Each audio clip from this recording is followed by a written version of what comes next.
I still think about it often. How we stood on the edge of extinction.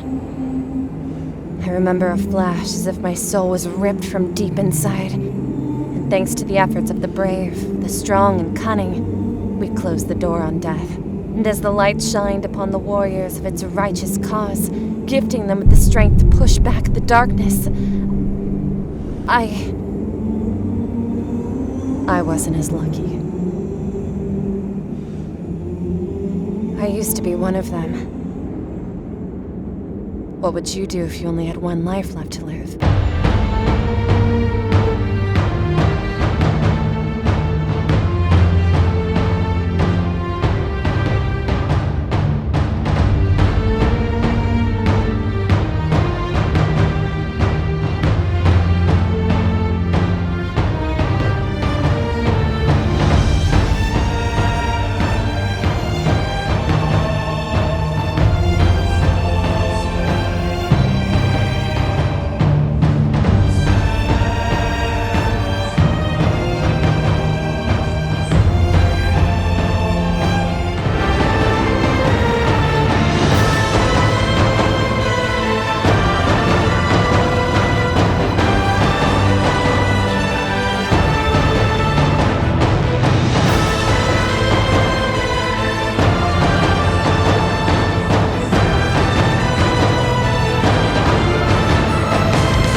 Light. Are we even Guardians anymore? In Destiny, abilities granted by the Traveler are immense and seemingly limitless in their potential, the blessing of the sky that provides powers that defy the very nature of life and death, the capabilities to warp reality at the user's very thoughts and fingertips. A Guardian is a being with such abilities, blessed by the Traveler to carry out its will as one of its duty-bound warriors. The Guardians use this power to manipulate, bend, and stretch the infinite into cosmic energy. It is then used to create various fucking chairs and shit. As a Guardian over the past 8 years, I've consistently abused my immortality. Papa Rai will hurl himself into any abyss, ram his head into any wall at Mach 8, even go as far as to become a true psychopath, losing all semblances of humanity, and play almost 5 whole matches of Gambit if there's even the slightest chance at either doing something amazing or getting fat loot. Truly, nothing is off limits. But what if your platform above the forces of creation and entropy suddenly came crashing down from underneath you, and you were forced to once again stare down eternity through the lens of mortality? What would you, a guardian of the last city, do?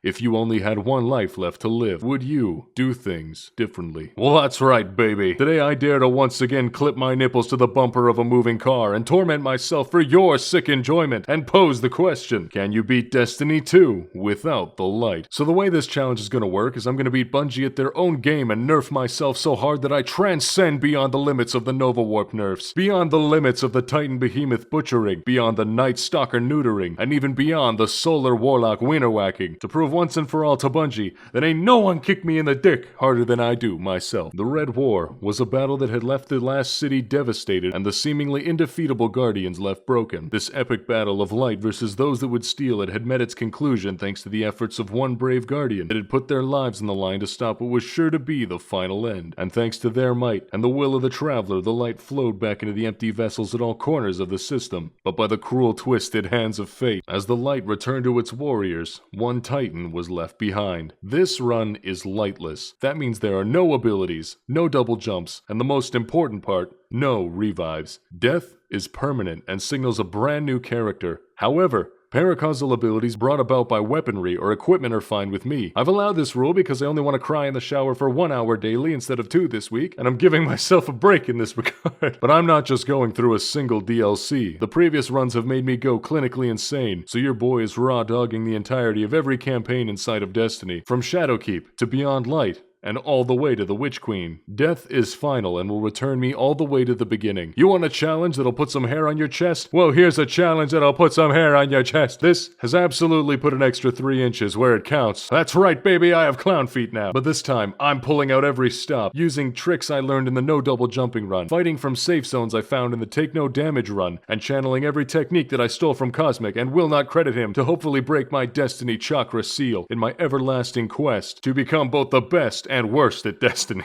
Our story begins like any other, with the gear prep phase. Being a Warlock main for the better part of 8 years has a side effect of making it so I never have any idea how to best prepare for a challenge whenever I play any of the other classes, and today is no exception. I am once again just winging it as learning is for fucking nerds, and I'm playing a Titan, damn it! I must embrace the me. The reason that I picked Titan was that I thought if I spec'd into Resilience it would be more beneficial because that's what Titans do, right? Not remembering that Titans only spec into Resilience to get the benefit of having a reduced cooldown on their class ability. I dim over my God Roll Succession to help me at long ranges and pack a punch when I need a chunky dunk on some fools. The Callous mini tool because of the added kablooey and my Eager Edge half-truth so I can make it across troubling gaps. I then level up my armor using up most of my lacking material stash, allowing me to only upgrade my gear to +8. You know, if you take how long I've been playing Destiny, I should definitely not be as broke as I am, but these challenges have broken my inventory, spirit, and plagued me with blue engrams. God damn it, Postmaster! When will you be satisfied? I equip Resilience into every armor piece because this season changes to how the stat works have made it so you're a punk ass if you're not running high Resilience, making 90% of my Warlock armors pure hot dog water, but it is indeed what it is. I then equip Swift Charge to give charges of light when getting rapid kills with my Glicky, and the Protective Light to further decrease my chances of getting my titties twisted, and it was finally time to add the most important gear of all to the end the prep phase. I head over to the Transmog screen to get my whack-ass coat off my body and equip the Meridian Constellation armor from Season of the Lost. My Transmog screen for Titan is a bit lacking, but if you saw my Warlocks you would be absolutely disgusted by the amount of options. I know, I have a problem. And to top off this armor set, I add in the Cryptic Legacy shader as you must beat Deepstone Crypt flawlessly, which I think is pretty thematic for this run. Granted, that isn't that big of a challenge, as you think it is, unless you're using LFG, where every person that posts a request requires you to have 60 plus clears gone flawless using only a Wiimote and a PhD in engineering, but when you load in, they're utter gutter trash and wind up kicking rocks the moment you load in. Upon loading up the first mission inside of this challenge, we are greeted by Eris doing some shady shit. I swear almost every cutscene she's in, she's doing something that is vaguely evil in some perspective. Like that time she snagged the crystal from Oryx. I was thinking, oh shit, here she goes, she going dark side. But immediately afterwards, she was like, alright, fuck it, take it, and gave it to me. She is then assaulted by the Raspberry Sauce Man, who is supposed to represent a nightmare. But a true nightmare manifested for Guardians would probably be a 53 stat roll, or accidentally dismantling your good gear. We then cut to the huge fight on the moon, where instead of sending in someone with powers, intelligence, or a will to live, the Vanguard decide to send in this Chucklenuts. But god damn it, I'm a Chucklenuts with a dream, and we begin our assault on the moon. The Callous mini tool from this new season comes out with nothing but ice in its veins as it fades all the enemies damn quick. I descend upon them, bringing death in my wake. I commit at least several war crimes in the first 5 minutes of this DLC, but I don't listen to Geneva or her conventions. This is my Thunderdome, and Papa Rye is here to run hands. I teach the Hive that if you can't handle the heat, then you should stay out of Daddy's kitchen. I take a selfie with some Vanguard bots as this is a big day for them, then run up this collapsed bridge to try jump across, using Eager Edge. But I remember I have no idea how long Eager Edge lasts, or how far it will take me, as I've used this perk a total of 2 times, and wind up stopping dead in my tracks at the top of the bridge. You know, the Lightless run is probably not the run to be experimenting with my Titan's life, but I've got 2 brain cells, and baby, that neuron is a-firing. After making it across, I then decide, for reasons I'm still not sure of, to fucking dive off the side and test whether or not landing on flat ground won't kill you. About halfway down, though, I notice that there are some pebbles on the floor and nearly vacate my sphincter from my body, but to my surprise, maybe all the feds telling me I can survive on flat ground were right after all. Maybe it was finally time to bury the hatchet on them and move on. I then succession the Eye of the Swarm, cinematically Sparrow ride behind young Drip here, and almost sail off the edge because even though death is permanent, I live life on the Eager Edge and move on to the largest resistance the Hive have to throw at me. I was about to just ODST my way through the battlegrounds, but luckily for once, the Vanguard properly supplied me with equipment for the fight and drop a tank next to me. I load into it and immediately feel safer and begin blasting the Hive left and right. I push back the Eye of the Swarm, and each time it unleashes a volley of void energy to assault me. But Rylee rolled a 3 in intelligence, but a 5 in perception, and I saw that bitch coming from a mile away. I land the killing blow on the Eye of the Swarm, concluding my initial assault on the Scarlet Keep, and it was finally time to see what the Hive were hiding. I jump out of the Drake tank and use consecutive normal hops to climb up, then leg it down these tunnels. I run off this edge with blatant disregard for my own safety and almost shit myself once I notice the ground has more than a 2-degree curve in it and there's pebbles everywhere, but luckily once again the feds prove me me wrong and I'm free to move through the darkness. After clearing out the Nightmare Hive, I round the corner to one of the most gorgeous and hauntingly beautiful sights in the game, while the music caresses my eardrums. When I first saw this, I thought, hot damn, and then Bungie decided not only were they gonna visually splendor me once, but they were gonna hit me with it again. With the dramatic backdrop of the pyramid looming in the background, I enter grave danger as the strike boss Crota is resurrected to once again get shown why he'll never be Daddy's favorite as he tries to fight me. His only salvation being the immunity phase. My ghost says, We can't win. We have to go now. even though we can easily win, and Eris begins having a seizure on the other end of the line. She must have accidentally phrased some form of old Latin because she managed to actually pull Walmart Jesus away from his fight with the prince. I then cinematically jump out of the portal to see Eris being haunted. We then talk to Eris at Sanctuary where she's being haunted by the Strawberry Man, where she says that he is angry because she got the raid exotic first, and this loser got nothing. She then says, do you like all the things you just saw? Well, I hope you like bounties, asshole! And tells me to begin the mission in search of answers. On my way to the mission location, I come across this lad, vacuous bar, just crouched in a hallway. I take a selfie with the confused hunter and continue on my way to leave him with his confusion. I'm then asked to collect ruined tablets by killing the hive. Once again being permitted to enact war crimes, I carefully watch my health and participate in the Altar of Sorrows to finish off the mission step. I'm then asked to survey the area, and in doing so, I look at the Leviathan. While Eris is talking, Bungie decides that they've had enough of my eardrums and places an omnigal screech in the middle of her sentence. Beyond the pyramid's wall.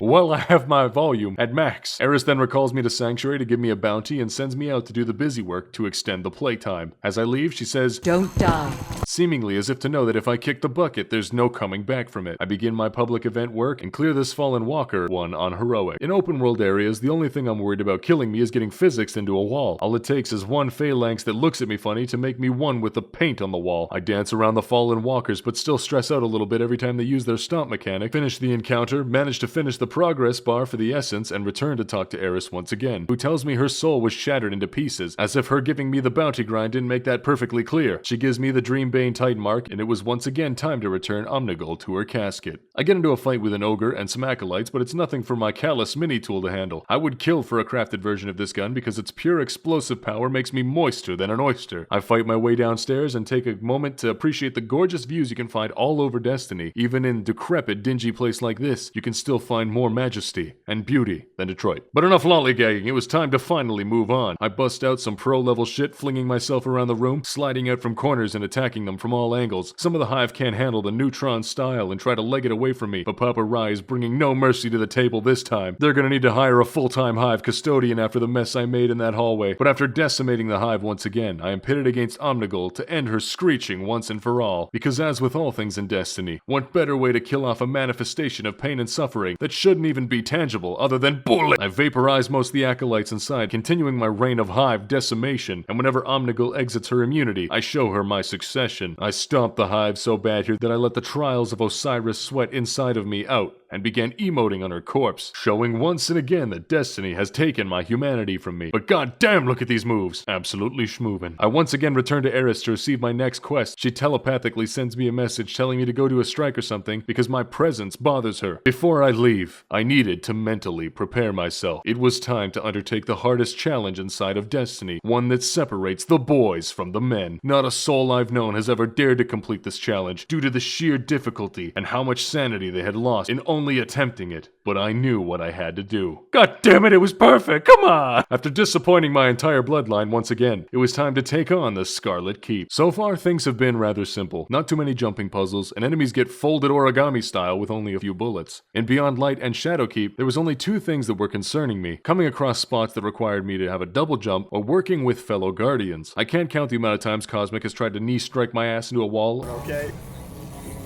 Oh, I got one from Cosmic too. Rylee, catch up.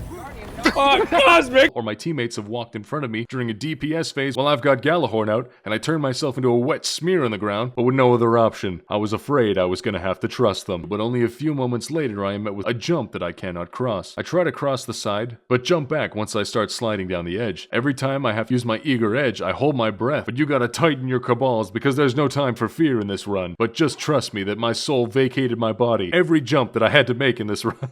We fight our way across the Scarlet Keep to put an end end to Oryx's extended family, because killing him just wasn't enough. I help fight, but hang back to let the people with powers do most of the heavy lifting. That doesn't stop me from being brave in the face of danger and aiding my allies in the fight. Normally I would just cower in the back while they did all the work, but this right here is a new Rylee. No more slave, unpaid labor for me, unless it's theory and his Discord moderation. I then reach yet another obstacle that I cannot cross. A large gap. Yeah, you guys go on. I'll just, stay here. Yeah, I can make it if I wanted to. I just don't want to. I then think maybe I can eager edge it, but come to my senses just before I jump, because there was absolutely no way I could eager edge it. I then practice on the glow sticks and just chill out here for another 15 minutes, while Nankodu Nana and Ultimate Sage do all the work on this strike. You know, the real tragedy is that this time, I can't even claim credit for all their hard work. I need to be at least within a 10 feet radius to make it look like I did most of it. But after enough time, I get the joining allies pop up. I shoot the air to mark my happiness, as I've been here for a long time at this point, and upon loading in, I'm once again left behind. This time, however, Bungie decides I'm not allowed to be bored and sends an army after me. They actually almost got the better of me, but thankfully, I was able to make a comeback and held them off until I'm once again joining allies. This time,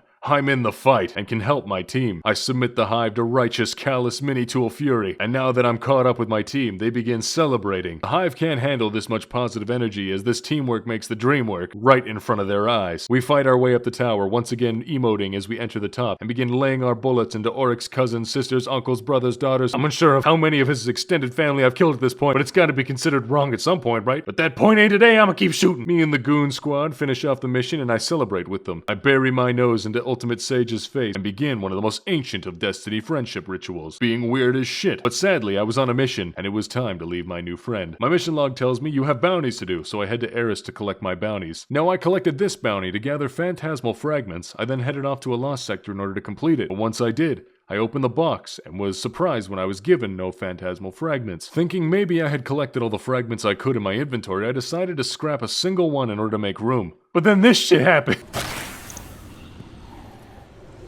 I sat there, mouth agape, as I watched the whole fucking stack vanish from existence. I stared at my inventory screen while I wondered if life was worth continuing to live. Finished my bounty and headed off to see Eris. Eris then tells me that I need to go to the bottom of the Hellmouth to gather the cryptoglyph. Apparently, going into the Hellmouth is scary enough with the light, but here I was, about to descend into the dark depths as an overly resilient mortal. This is an extremely dangerous mission for my guardian. But mama didn't raise no bitch, and I fight my way into the Circle of Bones to enter into the darkest recesses of the War Moon. The darkness down here seems never-ending. It's all too familiar. Even without the light, I can feel it tugging at me, twisting me in all different directions. It's cold and different. Almost suffocating, yet intoxicating.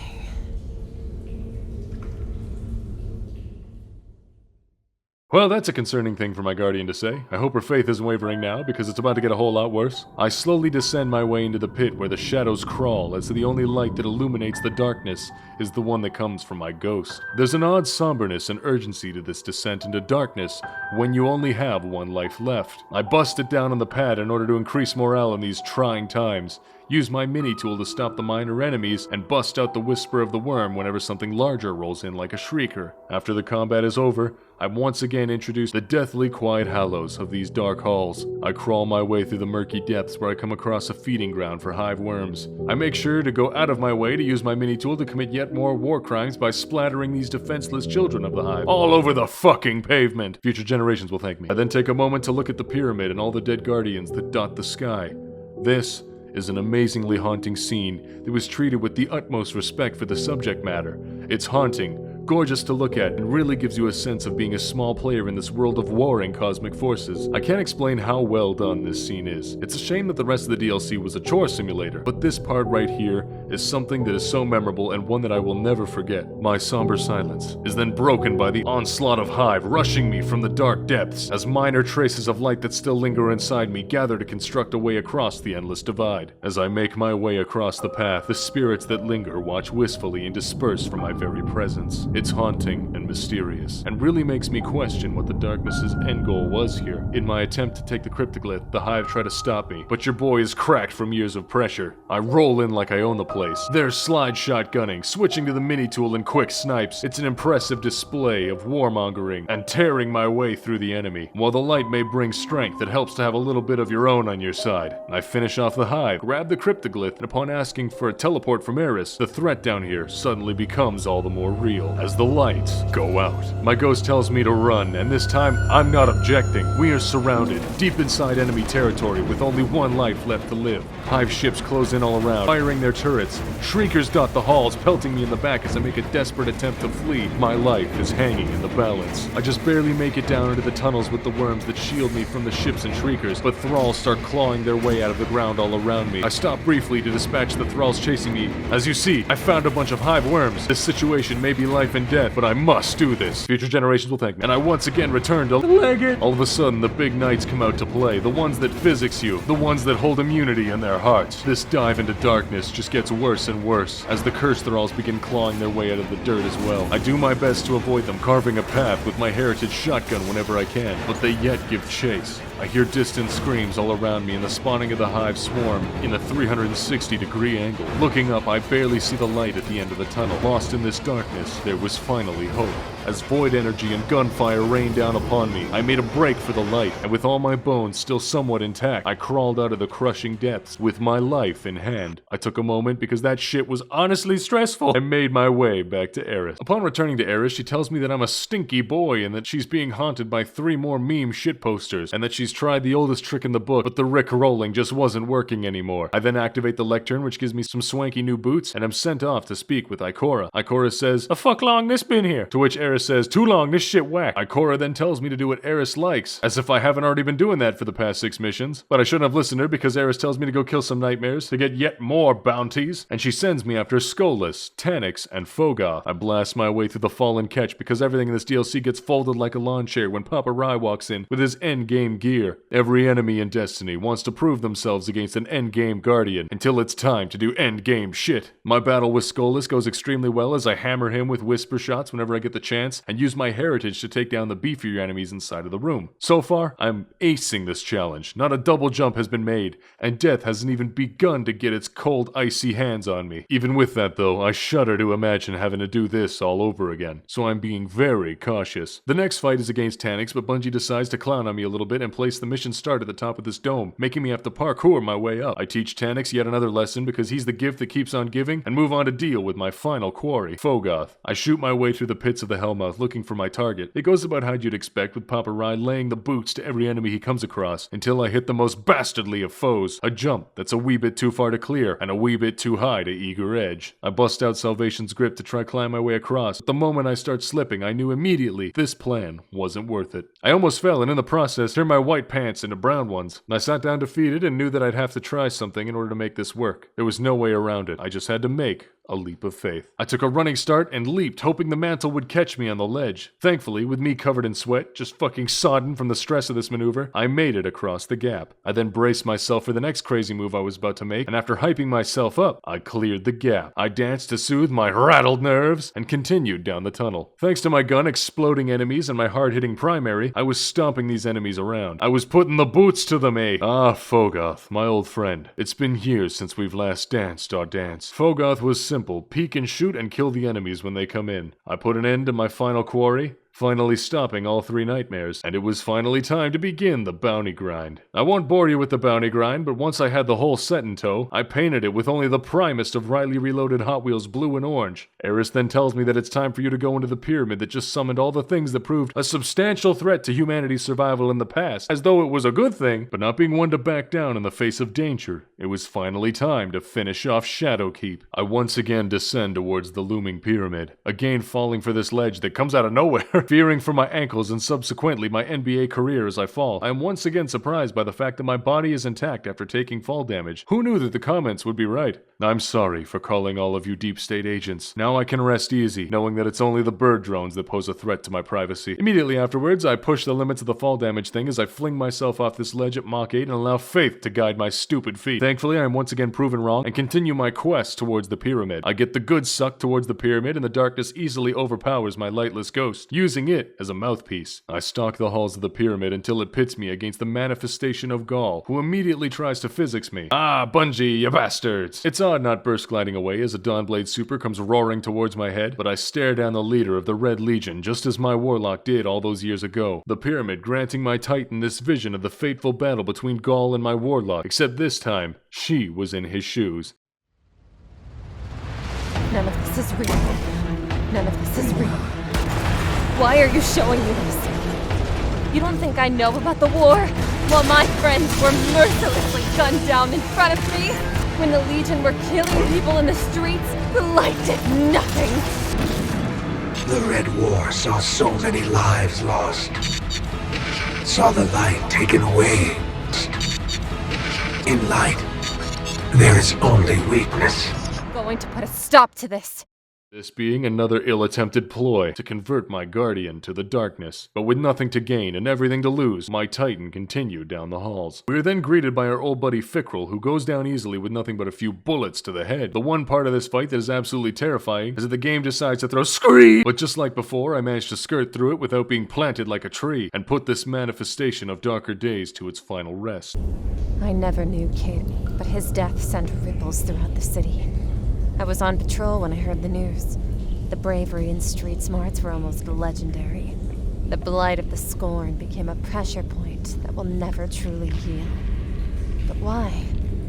Why would the darkness show me that? This time, you're not getting away from me, Crota. I'm running off of 20 minutes of sleep and a 5-hour energy. I've surpassed all my mortal limits. The only thing holding me back is the voices I hear at 3 a.m. while recording. I eat, sleep, and shit, Destiny. I engage in epic combat with the memory of Crota, the extinction of so many on the moon, and with righteous, lightless Titan fury, I sentence him to death by way of slam, and welcome to the jam. Ever since I was split from the light, I can feel it every now and then, tugging at me gently, as if beckoning me to come home. But if I listen hard enough, I swear I can just faintly make out a voice. It sounds monotone, as if it speaks on everything I do. Good to know that my Titan is also a schizophrenic that hears voices as well, but there's no time to talk with such mystery and awe surrounding us. I ascend the stairs, break it down after touching the orb, and am greeted by a vile imitation of my character that speaks through me, to me. You know, she pulls off looking absolutely deranged very well. Now, if there's ever been a red flag, those facial expressions are it. This is the exact point in which we should be committing the ancient act of fucking off. Make like a tree and wood. Immediately after my horrifying encounter with the me that gave me bedroom eyes, Eris is once again up to some shady shit. She then tells me that the pyramids know we are here, and they aren't afraid to take our asses to Pound Town. She then says, you probably fill Zavala in on all this, and I make my way to Earth. Upon speaking to Zavala, he tells me that I need to speak to Ikora, who then says, good job, buddy. Here's some boots. And with that lackluster ending out of the way, and with nothing to go on but the vague premonitions from the dark entity beyond our current comprehension, I beat Shadowkeep without the light. Next time on Rylee Reloaded. You're like me, Aramis.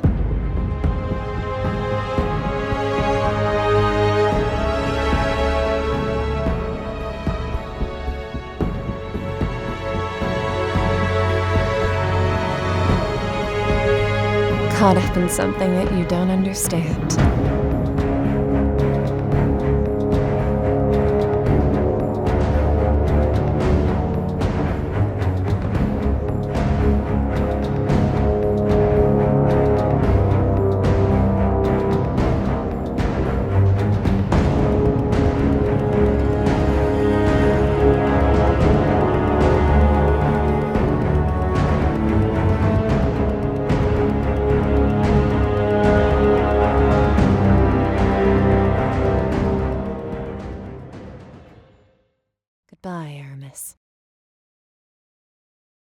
Thanks for stopping by and watching the first part of my turd blend of an MCU. The RCU. I've got more coming very shortly. I want to extend a huge thanks to Steven who did the artwork for this project. It looks like it was stolen straight out of Bungie HQ. I mean, I've been hiding outside Blackburn's window and I haven't caught anything this high quality yet. I also want to give a huge thanks to the voice actor of this whole thing, who I managed to find on Fiverr nonetheless. She did an amazing job for having me as a director, which is like having a permanent debuff to pretty much anything you do. I'll link her Fiverr account down below. I fully recommend this service. Lastly, I want to give a huge shout out to everyone on Patreon and everyone who bought my Tempest Fugit hoodies and Challenger shirts. I'm currently making them at hopefully a comfortable pace and we'll have them sent out your way as soon as possible. You guys support me even when I make my channel anemic for the better part of a month to work on giant videos like this, and honestly, it helps me out immensely, and I wish I could do more for the channel. To my Patreons, big thanks to ya boy Gamaweenus, Nathan Dasiak, Volkeen, Thrumond, Dragon Waffle, Jacob Dagrapont, Kefnet the Useless, Daniel Farmer, Curious Lich, CO Camo 3, Arsena's Cringe, Crimbo the Undying, Madeline Celestia, Bogos Binted, Super Steven the very same, Mondo 117, James Escalante, Omega Null, Samarchi Descopper, Nand, Lost the Bob, Xavier Human, and Fufu Akio. I've got to be some kind of blessed to have you guys watching my back, and honestly, it's pretty amazing. So seriously, thank you. I'm loving putting this behemoth together and can't wait to see what comes next for our Titan. But in the meantime, here's some fan art, and I hate calling it that. This is art that was made for me. I love this type of stuff, so if you got something to send my way, hit me up in the Discord server below, and I'll be damned if I don't throw that in a video. So thanks for watching this first part. I know I said I'd do it in movie format, but this is so the algorithm doesn't descend from the side of the ring with an elbow drop and banish my ass to the Shadow Realm. All the other parts have this much effort and love put into them as well, so there's nothing to worry about, and I think they're strong enough to stand on their own. Or at least I hope so. But with all that being said, seriously, thank you for watching. I've been Rylee, and I'll catch you in the next one.